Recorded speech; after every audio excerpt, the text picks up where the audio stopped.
My dear drama lovers, welcome back to M drama glimpse. இந்த week நம்ம பார்த்துக்கிட்டு இருக்க அந்த ஃபாரெவர் லவ் அப்படிங்கிற டிராமாவோட பார்ட் 3 தான் இந்த வீடியோ நம்ம பார்க்க போறோம். இதுக்கு முந்தின உள்ள வீடியோஸ் பார்க்காதவங்களுக்கு கீழே டிஸ்கிரிப்ஷன் லிங்க் கொடுத்திருக்கேன், மறக்காம செக் பண்ணிக்கோங்க. இந்த டிராமாவோட எல்லா எபிசோடும் உங்களுக்கு நோட்டிஃபை ஆனா மறக்காம சேனல் சப்ஸ்கிரைப் பண்ணிருங்க. இன்ஸ்டாகிராம்ல ஃபாலோ பண்ணாதவங்க ஃபாலோ பண்ணிக்கோங்க. சோ வாங்க गाइस, நம்ம இன்னைக்கு கதைக்குள்ள போகலாம். இப்போ நம்ம ஹீரோயின் கிட்ட ரெண்டு பேர் மிஸ்பிஹேவ் பண்ண ட்ரை பண்ணிருப்பாங்கல்ல, அந்த இடத்துக்கு கரெக்டா நம்ம ஹீரோ வந்து எப்படியோ நம்ம லின்னை காப்பாத்திடுவான். இப்போ அந்த ரெண்டு பசங்களை நம்ம ஹீரோ போட்டு நல்லா அடிப்பான். இவகிட்ட எதுக்குடா மிஸ்பிஹேவ் பண்றீங்க அப்படிங்கிற மாதிரி. அப்ப அந்த பசங்களும் பயத்துல, ஐயோ இல்லங்க எங்களுக்கு எதுவுமே தெரியாது, ஒரு பொண்ணு தான் வந்து இப்படி பண்ண சொன்னா, அது மட்டும் இல்லாம அந்த பொண்ணு கொஞ்சம் ஹைட்டா ஃபேரா இருந்தா, அவ கழுத்துல ஹார்ட் ஷேப்ல ஒரு டைமண்ட் நெக்லஸ் வேற போட்டிருந்தா, அவ்வளவுதாங்க எங்களுக்கு தெரியும், வேற எதுவுமே எங்களுக்கு தெரியாது அப்படிங்கிற மாதிரி இவங்க சொல்லுவாங்களா. இதெல்லாம் கேட்டனையும் நம்ம ஹீரோயின் அந்த பர்சன் யாருன்ட்டு கரெக்டா கண்டுபிடிச்சிருவா. சோ இதுலயே இதுக்கு பின்னாடி இருக்கிற ஆளு வீதா அப்படிங்கறத நம்ம ஹீரோயின் கண்டுபிடிச்சிருவா. அதுக்கடுத்து நம்ம ஹீரோ உனக்கு ஒன்னாகலையே அப்படிங்கிற மாதிரி நம்ம ஹீரோயின் கிட்ட வருவானா. நம்ம ஹீரோயின் இப்ப அப்படியே டக்குன்ட்டு நம்ம ஹீரோவை கட்டி பிடிச்சுக்குவா. குவின் நீ வந்துட்டியா அப்படிங்கிற மாதிரி ஒரு மாதிரி அழுகிற மாதிரி பேச ஆரம்பிச்சிருவா. இந்த சீன்ல எல்லாம் நம்ம ஹீரோயினை பார்க்க அவ்வளவு பாவமா இருக்கும். இப்ப அதுக்கடுத்து நம்ம ஹீரோ அவனோட ஃப்ரெண்ட் போட்டு அடிச்சுக்கிட்டு இருப்பான். ஏய் என்ன காரியண்டா பண்ணி வச்சிருக்க, எதுக்குடா ரெண்டு பேரை அனுப்பிச்சு அவகிட்ட மிஸ்பிஹேவ் பண்ண சொன்ன அப்படிங்கிற மாதிரி போட்டு அடிப்பானா. ஆனா அதுக்கு அந்த டே மச்சான், நான் ஜஸ்ட் அவளை மிரட்டதான்டா சொன்னேன், அவளை மட்டும் மிரட்டினாங்கன்னா அவ இதே பயத்தினால உன் சாவகாசமே வேணான்ட்டு உன்னை வேலையை விட்டு தூக்கிடுவான் தான் நினைச்சேன். ஆனா இந்த பசங்க ஏன் சம்பந்தமே இல்லாம அவகிட்ட இப்படி நடந்துக்கிட்டாங்கன்ட்டு எனக்கு புரியலடா அப்படிங்கிற மாதிரி இப்ப அவன் ஃப்ரெண்டு சொல்லுவான். இதை கேட்டனே நம்ம ஹீரோ, அப்பனா இதுக்கு பின்னாடி அவங்க சொன்ன மாதிரி ஏதோ ஒரு பொண்ணு இருக்கா, அது யாருன்னு கண்டுபிடி அப்படிங்கிற மாதிரி அவன் ஃப்ரெண்டு கிட்ட சொல்லிடுவான். அதுக்கடுத்து இவன் ஃப்ரெண்டுமே டக்குன்ட்டு அது யாருன்னு கண்டுபிடிச்சிருவான். இப்ப அப்படியே அவங்களோட சீக்ரெட் பிளேஸுக்கு அந்த வீயை தான் தொக்கா தூக்கிட்டு வந்துருவாங்க. இப்ப அப்படியே அவளை அந்த இடத்துல வச்சு ரொம்ப டார்ச்சர் பண்ணிக்கிட்டு இருப்பாங்களா. ஆனா இவகிட்ட எந்த ஒரு கேள்வியுமே கேட்காமலே இந்த வீ, ஐயோ எனக்கும் அந்த சம்பவத்துக்கும் எந்த ஒரு சம்பந்தமும் இல்ல, என்ன விட்டுருங்க அப்படிங்கிற மாதிரி கதறுவாளா. இதனாலேயே அந்த நான் உன்கிட்ட எந்த ஒரு கேள்வியும் கேட்கல, அப்புறம் எப்படி நீ கரெக்டா அந்த இன்சிடென்ட் பத்தி சொல்ற, இதுலயே நல்லா தெரியுது நீ தான் இதுக்கெல்லாம் காரணம். இப்போ கரெக்டா நம்ம ஹீரோவும் அந்த இடத்துக்கு வந்துருவானா. நம்ம ஹீரோ வந்தனையும் அந்த வீ இப்ப அப்படியே, இவங்க எல்லாரும் என்னென்னமோ சொல்றாங்க, எனக்கும் அந்த சம்பவத்துக்கும் எந்த ஒரு சம்மந்தமும் இல்ல அப்படிங்கிற மாதிரி கத்திக்கிட்டு இருப்பா. ஆனா நம்ம ஹீரோ ஸ்ட்ரைட்டா வந்து அவளோட போனை தான் ஓபன் பண்ணி பாப்பான். பார்த்தா இவ அன்னைக்கு அங்க நடந்த சம்பவத்தை எல்லாத்தையும் வீடியோ எடுத்து வச்சிருப்பாள். அதை பார்த்தனுமே இவன் ஃபுல்லாவே கன்ஃபார்ம் பண்ணிடுவான், இவ தான் இதுக்கு எல்லாத்துக்கும் காரணம் அப்படின்ட்டு. அதுக்கடுத்து இப்ப அந்த போன் அப்படியே கடுப்பா தூக்கி போட்டு உடைச்சிட்டு, நான் அன்னைக்கே சொன்னேன் அவகிட்ட வச்சுக்காதன்ட்டு, அதையும் மீறி நீ இப்படிலாம் பண்றியா, இனிமேல் இதே மாதிரி ஏதாவது ஒரு சம்பவம் நடந்துச்சு நீ உயிரோடயே இருக்க மாட்டே அப்படிங்கிற மாதிரி அவளை மிரட்டி அங்க இருந்து துரத்தி விட்டுருவான். அடுத்து இப்ப நடந்தது எல்லாத்தையுமே இந்த வீ பொண்ணு அந்த சான் கிட்ட சொல்லி அழுதுகிட்டு இருப்பாளா. இதெல்லாம் கேட்டனே அந்த சான் ரொம்ப கடுப்பாயிருவான். அவன் என்ன நினைச்சுக்கிட்டு இருக்கான், நம்ம கூட டீம்னு சொல்லி சொன்னா அவனோட எதிரியோட பொண்ணுக்கு அவன் ஏன் இந்த அளவுக்கு ப்ரொடெக்டிவா இருக்கான்னு எனக்கு தெரியவே இல்லை. அவன் தான் அப்படின்னு பார்த்தா நீ என்னன்னா அவன் சொன்னதையும் மீறி சம்பந்தமே இல்லாம எதுக்கு லின்னுக்கு இப்படி ஒரு பிரச்சனையை கொடுத்த அப்படிங்கிற மாதிரி இவளை பிடிச்சு திட்டிக்கிட்டு இருப்பான். அதுக்கடுத்து அப்படியே அடுத்த நாள் காலையில நம்ம ஹீரோயின் அந்த வீய பாக்குறக்காக போவாளா. அங்க போயிட்டு அவகிட்ட உனக்கு எதுவும் ரீசெண்டா இப்ப எதுவும் பிரச்சனையா அப்படிங்கிற மாதிரி கேட்பா. அதுக்கு அந்த வீயும் எனக்கு என்ன பிரச்சனை, நான் நல்லா தான் இருக்கேன் அப்படிங்கிற மாதிரி அவ சொல்லுவா. அதுக்கு நம்ம ஹீரோயின் அப்படியே டக்குன்ட்டு எல்லாமே நல்லா தானே இருக்கு, அப்புறம் எதுக்கு ரெண்டு பசங்களை அனுப்பிச்சு என்கிட்ட மிஸ்பிஹேவ் பண்ண சொன்ன அப்படிங்கிற மாதிரி கேட்பா. இவ இப்படி கேட்டனையும் அந்த வீ பொண்ணுக்கு ஒரு மாதிரி டென்ஷன் ஆயிரும். அவளும் அப்படியே நீ என்ன சொல்ற, எனக்கு எதுவுமே தெரியாதே அப்படிங்கிற மாதிரி நடிப்பா. ஆனா நம்ம ஹீரோயின் தெளிவா சொல்லிடுவா, அன்னைக்கு வந்த ரெண்டு பேரும் நீ போட்டிருந்த நெக்லஸ் அடையாளத்தை முத கொண்டு கரெக்டா சொன்னாங்க, சோ நீ தான் எனக்கு நல்லாவே தெரியும், என்கிட்ட போய் சொல்லாத அப்படிங்கிற மாதிரி நம்ம ஹீரோயின் பிடிச்சு கொஸ்டின் பண்ணிக்கிட்டு இருப்பாளா. இப்போ கரெக்டா அந்த இடத்துக்கு அந்த சான் வந்துருவான். அவன் வந்து இப்ப அப்படியே அந்த வீக்கு சப்போர்ட் பண்ணி, லின் நீ வீய தப்பா புரிஞ்சுக்கிட்ட, யாரோ உனக்கு வீம்புக்குன்னு வீய பத்தின ஃபேக்கான இன்ஃபர்மேஷன்ஸ் கொடுத்திருக்காங்க, எனக்கு தெரிஞ்சு இந்த மாதிரி தப்பு தப்பா சொன்னது எல்லாமே அந்த பாடி கார்டு தானே, அவனை நம்பாத அப்படிங்கிற மாதிரி இந்த சான் சொல்லுவான். அதுக்கு நம்ம ஹீரோயின் இந்த விஷயத்தெல்லாம் மெயினா சொன்னது என்னோட பாடி கார்டு கிடையாது, என்கிட்ட வந்து பிரச்சனை பண்ண அந்த ரெண்டு பசங்க தான் சொன்னாங்க அப்படிங்கிற மாதிரி இவ சொல்லுவா. ஆனாலும் அந்த சான் இப்ப அப்படியே, இங்க பாரு எனக்கு தெரிஞ்சு அந்த பாடி கார்டு தான் இது எல்லாத்துக்கும் காரணமா இருந்திருப்பான், அவன் சொல்லிதான் அந்த ரெண்டு பேரும் இப்படி பேசியிருப்பாங்க. அது மட்டும் இல்லாம அந்த பாடி கார்டு நல்லவனே கிடையாது, அன்னைக்கு ஒரு நாள் என்கிட்ட வந்து அவன் என்ன பேசினான்னு தெரியுமா, இந்த நீயே இந்த ரெக்கார்டிங்ஸ் கேளு அப்படிங்கிற மாதிரி ஒரு ஆடியோ ஒன்னு பிளே பண்ணுவான். என்னன்னா அன்னைக்கு நம்ம ஹீரோ இந்த சானை மீட் பண்ணி பேசுறப்ப நம்ம ஹீரோ பேசினதை மட்டும் இவன் ரெக்கார்ட் பண்ணிருப்பான். அதுல நம்ம ஹீரோ லின்னோட அப்பா தான் இறந்துட்டாரு, லின்னுக்கும் கண்ணு தெரியாது, அப்புறம் என்ன நம்ம எல்லாரும் ஒரே டீமா சேர்ந்து அவளோட பணத்தை எல்லாத்தையும் ஆட்டையை போட்டுடலாம் அப்படிங்கிற மாதிரி நம்ம ஹீரோ அந்த சேன் கிட்ட சொல்லியிருப்பான்ல, அந்த விஷயத்தை இவன் ரெக்கார்ட் பண்ணி இப்ப நம்ம ஹீரோயின் கிட்ட பிளே பண்ணி காட்டுவான். ஆனாலும் நம்ம ஹீரோயின் நம்ப மாட்டா. நேத்து அவன் தானே என்ன காப்பாத்தனா, நான் எப்படி அவனையே சந்தேகப்பட முடியும் அப்படிங்கிற மாதிரி கேட்பா. அதுக்கு அந்த சேன், நீ நல்லா யோசித்து பாரு, நேத்து உன்னை அந்த பார்க்கிங்க்கு கூட்டு போனதே அந்த பாடி கார்டோட ஃப்ரெண்டு தான். சோ இது எல்லாமே அவங்க பிளான தான் இருக்கும். இதுல நீ தேவையில்லாம வீய சந்தேகப்படாத அப்படிங்கிற மாதிரி இவன் வீக்கு சப்போர்ட் பண்ணி பேசுவான். இதனால பாவம் நம்ம ஹீரோயின் ரொம்ப குழம்பி போயிருவாளா. இப்ப அதனால அதே குழப்பத்தோடயே பாத் டப்ல குளிச்சுக்கிட்டு இருப்பா. அப்போ குளிச்சுட்டு வெளியே வரப்ப தெரியாம வலிக்கு பாத்ரூம்லயே விழுந்துருவா. நல்ல வேலையா இந்த சத்தம் கேட்டு வெளியே இருந்த நம்ம ஹீரோ இப்ப டக்குன்ட்டு உள்ள வருவான். பார்த்தா நம்ம ஹீரோயின் அப்படியே பாத்ரூம்ல மயங்கி விழுந்து கிடப்பா. அதுக்கடுத்து இப்ப நம்ம ஹீரோ இவளை அப்படியே தூக்கிட்டு பெட்ரூமுக்கு வந்துருவானா. பார்த்தா நம்ம ஹீரோயினுக்கும் மயக்கம் அப்படியே தெரிஞ்சிரும். அதுக்கடுத்து நம்ம ஹீரோயின் கேட்கிற கேள்வியே, நேத்து 2 பசங்க வந்து என்கிட்ட பிரச்சனை பண்ணாங்களே, அது உனக்கு நல்லாவே தெரியும். ஆனா நான் ஏன் யாருமே இல்லாம தனியா அந்த கார் பார்க்கிங்ல நின்னுகிட்டு இருந்தேன் அப்படிங்கிற விஷயத்த நீ ஏன் என்கிட்ட கேட்கவே இல்லை அப்படிங்கிற மாதிரி இவ கேட்பா. அதுக்கு நம்ம ஹீரோ பதிலே சொல்ல மாட்டானா. இப்ப உடனே நம்ம ஹீரோயின், சரி இதுக்குதான் நீ பதில் சொல்லல, நான் இன்னொரு விஷயம் சொல்றேன், அதுக்கான பதில் சொல்லு. சேன் இன்னைக்கு என்கிட்ட ஒரு விஷயம் சொன்னா, நீதான் அந்த 2 பசங்களையும் என்கிட்ட பிரச்சனை பண்றதுக்கு அனுப்பி வச்சதான் அவன் சொல்றான், அது உண்மையா அப்படிங்கிற மாதிரி இவ கேட்பா. இதுக்கும் நம்ம ஹீரோ பதில் சொல்ல மாட்டானா. சரி கடைசியா இன்னொரு கேள்வி கேட்கிறேன், நீ சேன் கிட்ட போய் எனக்கு தான் கண்ணு தெரியாதே, அதனால என்னோட பணத்தெல்லாம் ஆட்டையை போட்டுடலாம் அப்படிங்கிற மாதிரி போய் சொன்னையா, அட்லீஸ்ட் இதுக்கான பதில் சொல்லு அப்படிங்கிற மாதிரி அவ கேட்பா. ஆனா அதுக்கு நம்ம ஹீரோ, இங்க பாருங்க, நான் எல்லாமே உங்களோட நல்லதுக்கு தான் செய்யறேன், சில விஷயங்கள் உங்களுக்கு தெரியாம இருக்கிறதே நல்லதுதான் அப்படிங்கிற மாதிரி சொல்லுவான். இதனால இப்ப நம்ம ஹீரோயின் செமையா கடுப்பாகி போய், நீ என்கிட்ட எதுவுமே சொல்ல தயாரா இல்லல, அப்பனா நீ ஒண்ணு என் கூட இருக்கவே வேண்டாம், இப்பவே இந்த வீட்டை விட்டு போ அப்படிங்கிற மாதிரி கத்தி விட்டுருவா. நம்ம ஹீரோவும் சரி நான் போறதுதானே உங்களுக்கு நிம்மதி, நான் கிளம்புறேன் அப்படிங்கிற மாதிரி கிளம்பிடுவான். ஆனா இவன் கிளம்புனக்கு அடுத்து நம்ம ஹீரோயினுக்கு செமையா தலைவலிக்கும். அப்புறம் தான் பார்த்தா அவளுக்கு இப்ப கொஞ்சம் கொஞ்சமா கண் பார்வை திரும்பி வந்துகிட்டு இருக்கும். சரி இந்த விஷயத்த போய் வி கிட்ட சொல்லலாம் அப்படின்ட்டு அவளோட ரூமுக்கு போவாளா. ஆனா அங்க பார்த்தா இந்த வியும் சேனும் ஒரே பெட்ல ஒன்னா இருப்பாங்க. இத பார்த்தனையும் பாவம் நம்ம ஹீரோயினோட மனசே உடைஞ்சிரும். ஆனா இப்பயுமே இவளுக்கு இன்னும் கண்ணு தெரியலன்னு நினைச்சுக்கிட்டு அந்த வி பொண்ணு வீம்புக்கிட்டே இந்த சேனை கிஸ் பண்ணிக்கிட்டே இருப்பா. அதுக்கடுத்து நம்ம ஹீரோயினும் விடாம இவங்களே பாத்துக்கிட்டே இருப்பாளா. உடனே இவங்க 2 பேருக்கும் பயம் வந்துரும். ஒருவேளை இவளுக்கு கண்ணு திரும்பி தெரியுதோ அப்படின்ட்டு இப்ப அந்த வி பொண்ணு மட்டும், லின் நீ என்ன இங்க பண்ற அப்படிங்கிற மாதிரி ஒரு மாதிரி திருன்னு முழிச்சுக்கிட்டே கேட்டுக்கிட்டு இருப்பா. ஆனா அதுக்கு உடனே நம்ம ஹீரோயின், இல்ல எனக்கு சும்மா ஒரு கெட்ட கனவு வந்துச்சு, எங்க அப்பா இறந்து போயிட்டாரு, அதே மாதிரி நீயும் சேனும் என்ன தனியா விட்டுட்டு எங்கேயோ போற மாதிரி ஒரு கனவு வந்துச்சு, அதான் பயந்து உன்னை பார்க்க வந்தேன் அப்படிங்கிற மாதிரி சொல்லுவாளா. இதை கேட்டக்கடுத்துதான் அந்த வி பொண்ணுக்கு கொஞ்சமா நிம்மதியா இருக்கும். அப்பாடா இவளுக்கு இன்னும் கண்ணு தெரியல அப்படிங்கிற மாதிரி. அதுக்கடுத்து இப்ப அந்த வி பொண்ணு அப்படியே, சே உன்னை விட்டுட்டு நாங்க எங்க போறோம், நீ என்னோட பெஸ்ட் ஃப்ரெண்ட் ஆச்சே, நான் உன் கூடயே தான் இருப்பேன் அப்படிங்கிற மாதிரி இவ ஒரு நாடகத்தை போடுவா. இதெல்லாம் கேட்க நம்ம ஹீரோயினுக்கு செம்ம கடுப்பா இருக்கும். அதுக்கடுத்து நம்ம ஹீரோயினும் அப்படியே கேஷுவலா, சரி நீ ரெஸ்ட் எடு நான் கிளம்புறேன் அப்படிங்கிற மாதிரி இங்க நடந்த எதுவுமே அவளுக்கு தெரியாத மாதிரியே அவ ரியாக்ட் பண்ணிக்குவா. அதுக்கடுத்து வெளியே வந்த பிறகு நம்ம ஹீரோயின் ரொம்ப ஃபீல் பண்ணி அழுவா. அன்னைக்கே அவன் சொன்னா, உன்னை சுத்தி இருக்கிற யாரையும் நம்பாதன்ட்டு, நான் அன்னைக்கே கேட்டிருக்கணும், இப்படி என் கூடவே இருந்து எனக்கு இவ்வளவு பெரிய ஒரு துரோகம் பண்ணிட்டாங்களே அப்படிங்கிற மாதிரி ரொம்ப ஃபீல் பண்ணி அழுவா. சோ இப்ப மனசு உடைஞ்சு போயிருக்கிற நம்ம ஹீரோயின் ஸ்ட்ரைட்டா நம்ம ஹீரோவை தான் பார்க்க போவாளா. அங்க போனோனையும் இவ நடந்த எல்லா விஷயத்தையும் நம்ம ஹீரோ கிட்ட சொல்லிக்கிட்டு இருப்பா. ஆனா இது எல்லாத்தையுமே நம்ம ஹீரோ வேற ஒரு சைடு திரும்பி தான் கேட்டுக்கிட்டு இருப்பானா. அதுக்கடுத்து இப்ப இவளுக்கு கண்ணு தெரிய ஆரம்பிச்சிருச்சு அப்படிங்கிற விஷயம் தெரிஞ்சோனையும் நம்ம ஹீரோ ரொம்ப பதறி போயிருவான். என்னது உன்னால இப்ப பார்க்க முடியுமா அப்படிங்கிற மாதிரி. நம்ம ஹீரோனும் இப்ப அப்படியே சந்தோஷமா, ஆமா என்னால பார்க்க முடியும், அது மட்டும் இல்லாம என்னோட அப்பாவோட சாவுக்கும் வீக்கும் சேனுக்கும் தான் ஏதாவது சம்மந்தம் இருக்கணும்னு நினைக்கிறேன் அப்படிங்கிற மாதிரி இவனோட ஃபேஸ பார்த்து பேச வருவாளா. ஆனா நம்ம ஹீரோ இவன் ஃபேஸையே காட்டாம அங்கிட்டு இங்கிட்டுமா திரும்பிக்கிட்டே இருப்பான். நம்ம ஹீரோயின் ஒரு கட்டத்துல, என்ன பார்த்து பேசு அப்படிங்கிற மாதிரி அவனோட மூஞ்ச பாத்துருவா. இவனை பார்த்தனையும் நம்ம ஹீரோயின் கண்டுபிடிச்சிருவா. அன்னைக்கு இவங்க அப்பாவை கழுத்தை நெரிச்சுக்கிட்டு இருந்தது வேற யாருமே இல்ல, இவன் தான் அப்படிங்கறத.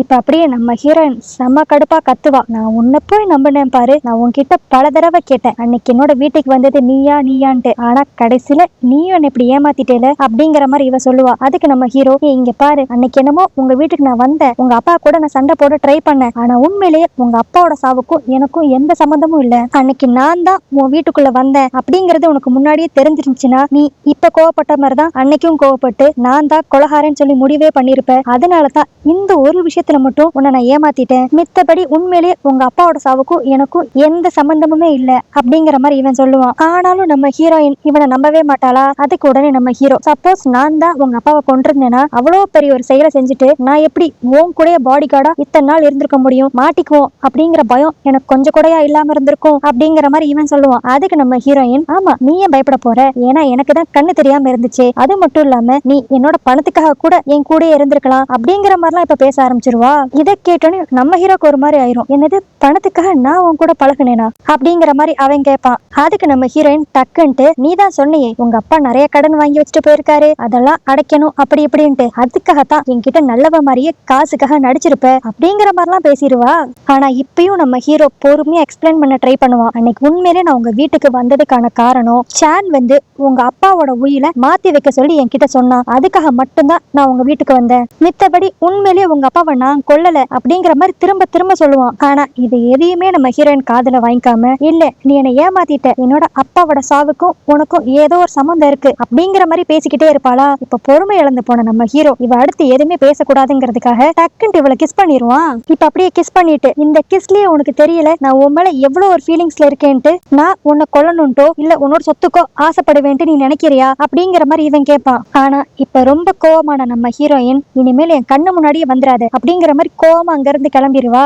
இவ போன கடுத்து நம்ம ஹீரோ அப்படியே சோகத்துல பாட்டிலா சரக்கு அடிச்சுக்கிட்டே இருப்பான். இதெல்லாம் பார்த்த அவனோட ஃப்ரெண்டு இப்ப அப்படியே நம்ம ஹீரோ பிடிச்சு திட்டுவான். டே, குடிச்சு குடிச்சு செத்தே போயிடாதடா, நான் ஆரம்பத்திலேயே சொன்னேன் இந்த பிரச்சனையே வேண்டாம், அவ வீட்டுல இருந்து வெளியே வந்துருன்ட்டு, ஆனா நான் சொன்னதை கொஞ்சமாட்டு நீ கேட்டியா, இப்ப பாரு தேவையில்லாம உனக்குதான் மன கஷ்டம் அப்படிங்கிற மாதிரி இவன் திட்டுவான். ஆனா இது எதையுமே நம்ம ஹீரோ காதலே வாங்கிக்க மாட்டான். அவன் இப்ப அப்படியே ஃபுல்லா சரக்கு அடிச்சு ரொம்ப சோகத்துல இருப்பான். அதுக்கடுத்து இப்ப அப்படியே அடுத்த நாள் பார்த்தா நம்ம ஹீரோயினை மீட் பண்றதுக்காக அவளோட ஃபேமிலி லாயர் வருவான். அதுவும் அவங்க அப்பாவோட உயிரை எடுத்துட்டு வருவான். சோ இத பார்த்தோன்னே நம்ம ஹீரோனுக்கு ஒண்ணு தோணும், சப்போஸ் உண்மையிலேயே நம்ம ஹீரோ சொன்னது எல்லாமே நிஜமா இல்லனா அவன் நம்ம கிட்ட போய் சொல்லியிருக்கானா அப்படிங்கறத இதுலயே கண்டுபிடிச்சிடலாம் அப்படிங்கிற மாதிரி இவ யோசித்துக்கிட்டு இருப்பா. இப்ப அந்த லாயர் அப்படியே அந்த உயிரை படிப்பானா, அதுல கிட்டத்தட்ட 60 கோடி நம்ம ஹீரோயினுக்கு கேஷா கிடைக்கும். அது போக உங்க அப்பா வச்சிருந்த ப்ராப்பர்ட்டிஸ் எல்லாமே உங்களுக்கு தான் அப்படிங்கிற மாதிரி சொல்லுவானா. இதை கேட்டோனையும் அந்த சான் ஒரு மாதிரி ஷாக் ஆயிருவான். என்னது, இப்படிதான் அதுல எழுதியிருக்கா, வேற எதுவும் எழுதுறியா, நல்லா படிச்சு பாருங்க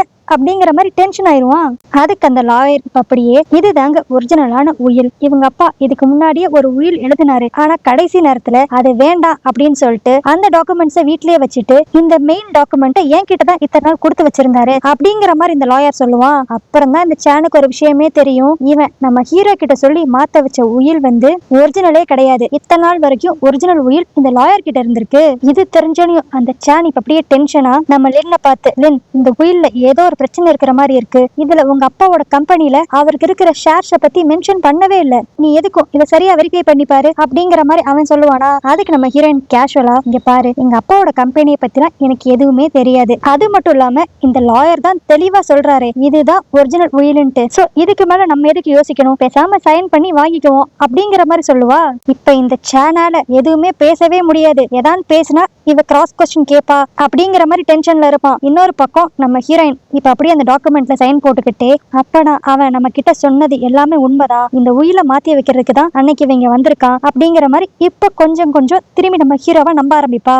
அதுக்கடுத்து அப்படியே இங்க சீன் கட் பண்ணி கொஞ்ச நேரம் கழிச்சு நம்ம ஹீரோயின் எங்கேயோ வெளியே போய்கிட்டு இருப்பாளா. அப்போ அந்த இடத்துக்கு மோ வந்து, இங்க பாருலின் நீ க்வின்னை பத்தி தப்பா புரிஞ்சுக்கிட்ட, அவன் உண்மையிலே பணத்துக்காக நிறைய விஷயங்கள் செய்வான் தான், ஏன் உங்க அப்பாவோட உயிலையே காசுக்காக தான் அவன் மாத்தி வைக்க வந்தான், ஆனா அதுக்குன்ட்டு உன் கூட அவன் இத்தனை நாள் இருந்ததுக்கு காரணம் வெறும் பணம்னு மட்டும் நீ நினைக்காத, அவனுக்கு உண்மையிலேயே உன்னை ரொம்ப பிடிக்கும், அதனாலதான் அந்த சேன்னால உனக்கு எந்த பிரச்சனையும் வந்துடக்கூடாதுன்ட்டு இத்தனை நாள் உன் பின்னாடியே அவன் சுத்திக்கிட்டு இருந்தான். நீயே நல்லா யோசித்து பாரு, அவன் எத்தனை தடவை உன் உயிரை காப்பாத்திருக்கான், உன்னை பிரச்சனையில இருந்து ரெஸ்கியூ பண்ணிருக்கான், இப்படிப்பட்டவன் எந்த ஒரு ஃபீலிங்ஸும் இல்லாம வெறும் பணத்துக்காகவா உன் கூட இருந்திருப்பான் அப்படிங்கிற மாதிரிலாம் இந்த மோ சொல்லுவானா. இவன் சொன்னதெல்லாம் கேட்டக்கடுத்து நம்ம ஹீரோயினுக்கு அப்படியே லைட்டா மனசு மாறுமா. அப்பதான் அந்த மோ இன்னொரு ஒரு விஷயத்தையும் சொல்லுவான், அன்னைக்கு கார் பார்க்கிங்க்கு உன்னை நான் கூட்டு போனது உண்மைதான், அந்த இடத்துல 2 பசங்களை வர வச்சு உன்னை சும்மா பயன்படுத்தணும் தான் நான் நினைச்சேன், ஆனா அதுக்கு நடுவுல இந்த வி அந்த 2 பசங்க கிட்ட காசு கொடுத்து உன்கிட்ட மிஸ்பிஹேவ் பண்ண சொல்லியிருக்கா. சோ அந்த இன்சிடென்ட்டுக்கும் எனக்கும் எந்த சம்பந்தமும் இல்ல, இது எல்லாமே முழுக்க முழுக்க முழுக்க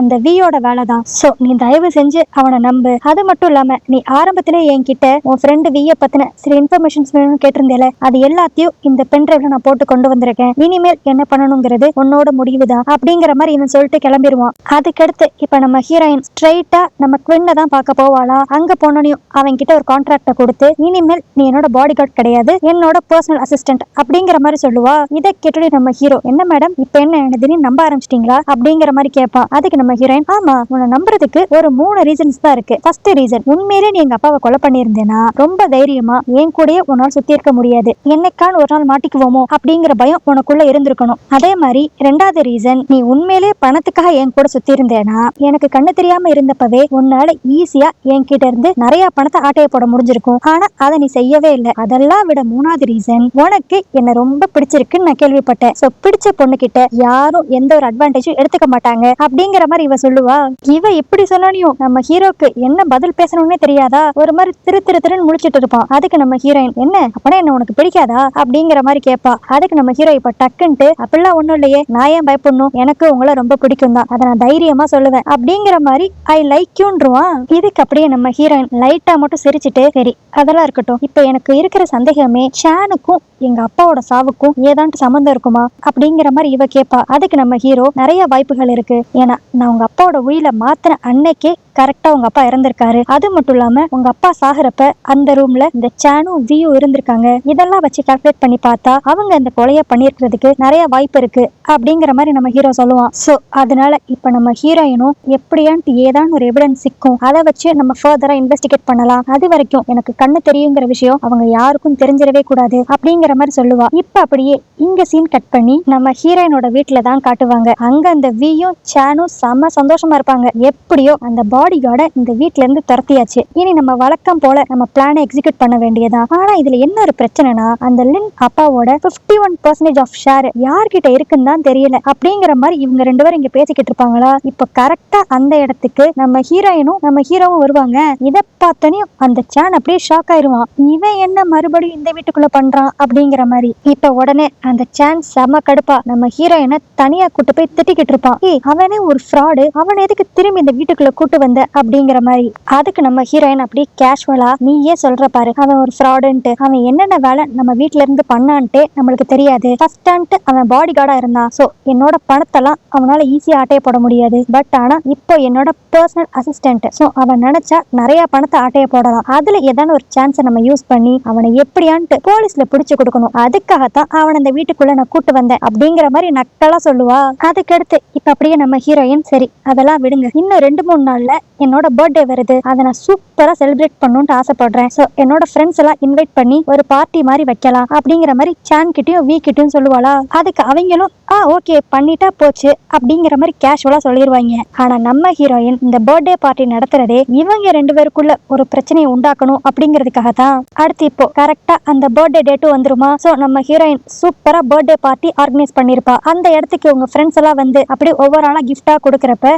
நம்ம ஹீரோயின் இப்ப அப்படியே இந்த கிஃப்ட்ஸ் எல்லாம் பார்த்ததுக்கு தான் எனக்கு ஒண்ணு ஞாபகம் வருது, நீ எனக்கு ஒரு சூப்பர் ஸ்பெஷலான என்கேஜ்மெண்ட் ரிங் கிஃப்டா கொடுத்திருந்தல சான், அதை நான் வீடு முழுக்க தேடி பார்த்துட்டேன், அது எங்கனே தெரியல அப்படிங்கிற மாதிரி இவ சானை பார்த்து கேட்பாளா. ஆனா இந்த விஷயத்தை இவ கேட்டோனையுமே நம்ம வீ திருன்னு முழிக்க ஆரம்பிச்சிருவா. ஏன்னா அந்த ரிங்க தான் இந்த வி கையில போட்டிருக்கா. இந்த வியும் அப்படியே நைஸா அந்த ரிங்க கழட்டிடலாம்னு நினைப்பா. ஆனா நம்ம ஹீரோயின் இப்ப டக்குன்ட்டு இந்த வியோட கையை பிடிச்சிட்டு, வி அட்லீஸ்ட் நீயான்ட்டு அந்த ரிங்க பாத்தியா, அதுல ஸ்கொயர் ஷேப்ல நடுவுல ஒரு டைமண்ட் இருக்கும், அது 4 கார்னர்ஸ்லயும் ஒரு மாதிரி அழகான ஒரு ஃபிளவர் டிசைன் இருக்கும் அப்படிங்கிற மாதிரி அதை பத்தி எல்லாத்தையும் எக்ஸ்பிளைன் பண்ணிக்கிட்டு நம்ம வியோட கைய எல்லாருக்கும் தெரியற மாதிரி பிடிப்பா.